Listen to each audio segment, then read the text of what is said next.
Now, there are perks and benefits to being a leader, but they come at a cost. They come at a price, and that cost is self-interest. Leaders are the ones who sacrifice themselves for the benefit of the group. We don't have an issue with the number when it comes to a bonus. We have an issue with the behavior. If leaders take the bonus and sacrifice their people, they're breaking a social conduct of what it means to lead. Leaders are the ones that when it matters most, they protect those around them. Here's an example. There's a company in St. Louis, based out of St. Louis, named Barry Waymiller. Barry Waymiller is led by a guy named Bob Chapman. In about 2006, Bob went to a wedding, and he saw the father of the bride walk his bride down the aisle, handed off his bride to the groom. And the ceremony continued, and it clicked for Bob. Bob now runs a company that's $2.7 billion. They're in the manufacturing business. They make machines that then make cardboard boxes. They don't even make cardboard boxes, they just make the machines that make the cardboard boxes. Not very inspiring based on what they do, but they have an amazing culture. Bob realized at that moment when he was at that wedding that he had the same responsibility, right? This father is passing off his daughter, the one who he spent 20 plus years giving everything, 60 cents on the dollar for everything he made, to make sure that this person had everything that they needed.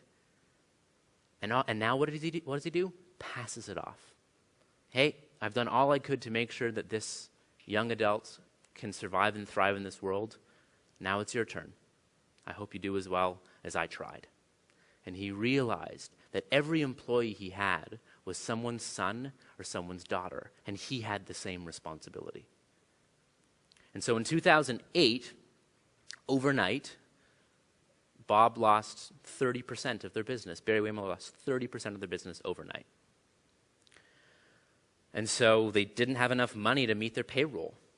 So they came together with his board and mumblings of layoffs. We have to have layoffs. I mean, we can't afford to keep these people. And Bob said, no. No. He said, if you had a bad quarter, would you go home to your daughter and say, sorry, honey, we got to pay the lease on the BMW.